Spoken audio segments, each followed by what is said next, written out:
Well, it's another day, and that means another round of cancellations and itinerary changes to report on. Plus, passengers stranded at sea. It's time for another episode of Crap Journalists Say About Cruising. And we talk about my upcoming cruise aboard the Carnival Liberty. All this coming up on Midships.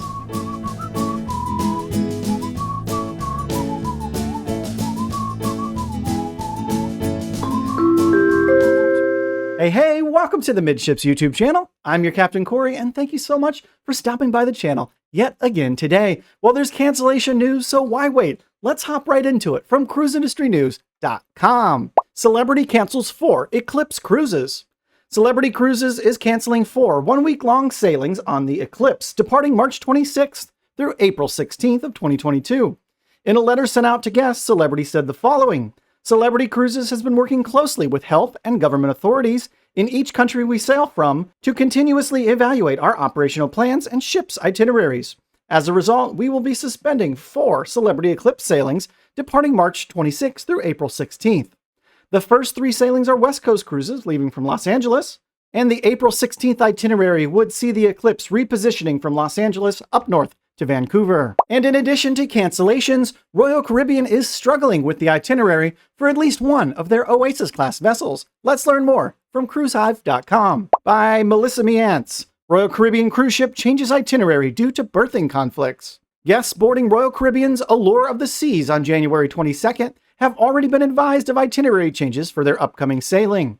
Unlike recent sailings that have been troubled with port cancellations, however, the changes for Allure are only a rearranging of the planned ports of call on their original itinerary. The January 22nd sailing of Allure is an 8-night Eastern Caribbean cruise round trip from Fort Lauderdale. In an email sent to booked guests, Royal Caribbean advises that no ports are fully canceled, and the days at sea as well as the port call at Nassau remain the same. So why the changes? Aurora Yura Rodriguez, Assistant Vice President of Guest Experience at Royal Caribbean, says the changes are not related to COVID, but they're due to a berthing conflict, so we've swapped some days. And berthing conflicts can occur when multiple cruise ships are scheduled to visit the same port of call on the same day, and port facilities as well as local operators may not be fully equipped to handle all the ships adequately depending on their size and capacities. And Allure of the Seas is a pretty big ship, with a guest capacity of 5,484 at double occupancy and 6,780 passengers when fully booked.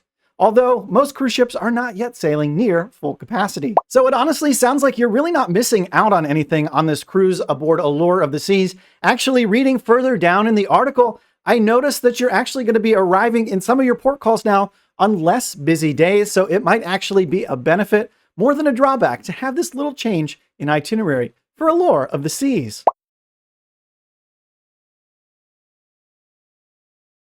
Oh, sorry about that. Didn't notice you there. Just brushing up on my short game. Hey, I want to take a quick second to remind you that Midships is on Instagram.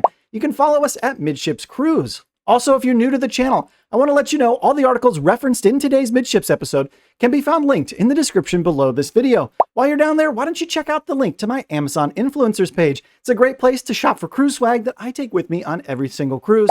Most of it costs between 10, maybe 15 bucks. Some really cool shirts on there that have been quite popular. And just clicking on the links does help support this channel and my work just a little bit. Thank you. I'm going to get back to my short game. You're going to get back to the cruise news. That guy. Hopefully he can shave a few strokes off his next golf game with all that extra practice. So we're going to move on, and we're going to talk about my upcoming cruise aboard the Carnival Liberty. Now, longtime subscribers to the channel know that the Carnival Liberty was the very first cruise ship that I ever sailed on. It's where I fell in love with the magic of cruising. And guess what? January 31st, I'm going back to where it all began, aboard the Carnival Liberty. Now, typically when I take a cruise for the channel, I tend to try to save as much money as I can, book an interior cabin, here or there, I'll get the drinks package. Okay, yeah, I always get the drinks package, but that's why I book an interior cabin. Well, on Liberty, I have booked a balcony again, because honest to gosh, a balcony cabin, it really doesn't get that much better unless obviously you go to a suite, but me cruising alone, why would I need a suite? So this leads us into our next topic of discussion, and this is going to be a give and take situation with me and you guys out there in the Midships family. I want your input. I want to hear from you. So I really like the direction this channel's heading with our daily cruise news, our Instagram, our Facebook page, all great platforms for me to deliver you the cruise news and you to interact with me. But I feel like there's just something missing. We're not really a platform that's approachable and entertaining for a brand new cruiser. or somebody who's just casually cruising and wants to get the latest news before their departure. And I want to become a daily part of your routine here with this channel. Whether it's you being excited to watch the latest episode on your lunch break, or whether it be when you get home from work, you just sit down and look up that latest Midships episode. But to be honest, I feel like this channel's missing something to bring in other cruisers that might not have as much experience as maybe you have. And this is where you come in. This is your chance to tailor this channel to grow and bring in more and more people to this cruising community. I think it's a wonderful platform that we have. The Midships family is one of the best cruising communities out there on YouTube. I know every single video, I can count on the same people to always comment, to always provide feedback, and I love and I appreciate that. I'm always reading it, even if I'm not liking it or thumbs upping it or hearting it or responding to it. Just know I have read your comment if you've left it on this channel. So if you have any ideas for new episodes, new concepts, new features, new program types, things that you've seen other creators do that you absolutely love and wish we did here on the channel, go ahead and reach out to me, communicate with me. You can either leave it down in the comments below here. You can message me on our Facebook account. It's just Midships. Send me a DM on Instagram or email me at midshipsvideos with an S at gmail.com. midshipsvideos@gmail.com. I don't really foresee the daily cruise news episodes going away. However, if we do add some additional content, maybe we cut the daily cruise episodes down by a couple minutes to help facilitate other content. Or maybe I split the cruise news up into 2 different segments, an early and a late edition. I don't know. I'm just spitballing here, but we have the opportunity to test out a bunch of new stuff on my upcoming cruise here on Carnival Liberty. The cruise leaves on the 31st of this month. So if you have some ideas or some cool things that you think I could do while I'm on board the ship, go ahead and drop it to me. I would love to hear from you. Well, thank you for patiently sitting and listening to my little Q&A session that we just had together there. Now it's time to move on because it's officially time for another installment of Crap Journalists Say About Cruising. And today we have 2 guilty parties, one coming from the New York Post and the other coming from NBC News. Now they're both guilty of pretty much the exact same offense, so I'm not really going to read you both stories. We're going to pick one and go with that. And so let's go ahead and take a look at the headlines from these 2 offending news stories. The first one, the New York Post by Jackie Salo, passengers stuck at sea after Norwegian cancels cruise mid-voyage. And the other story we're going to look at is NBC News, and this was written by Minyvonnr Burke.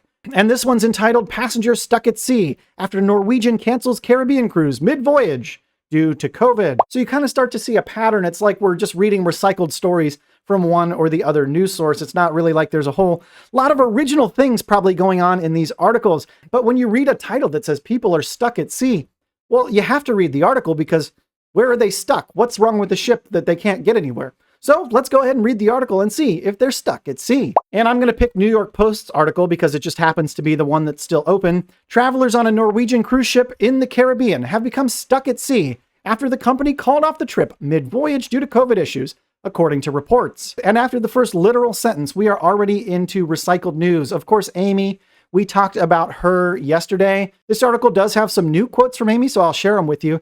Without the islands and ports to break up the sea days, this is turning into a nightmare. I really can't imagine 4 more sea days back to back without much to do. She said the prospect of being stuck on the boat was extremely unsettling. Tomorrow will be really the only nice day to enjoy the outdoors. After that, we'll be stuck inside with limited shows, small crowds, and nothing to do. Amy says she's upset. So at this point, you really can't be upset with Amy, the passenger on board the ship.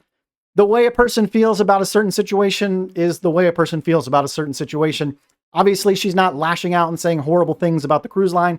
She's taking it in stride. She's being respectful. So props to you, Amy. I think you're doing a great job. Now we get into the part where I need to pick apart these journalists because they're literally just recycling the same quotes from the same passenger from another news outlet in all these stories. And it's just like, come on, do some original reporting. Bring us some new news, some new information, some news from different passengers. Literally, as a journalist, all you would have to do is join up on the Facebook group for the Norwegian Gem, and you'd have access to dozens or hundreds of potential passengers that are on that ship right now that you could do interviews with, do video calls with, whatever you need to do to bring the actual news, not just recycling old junk journalism that's been around for days. So if you made it this far into today's episode, why haven't you subscribed to the channel yet? We have a goal to reach 10,000 subscribers by March 17th, my birthday. Give me an early birthday present, slam that subscribe button. While you're down there, make sure you hit a thumbs up to tell the YouTube algorithm this is a good video. I'd like other people to see it.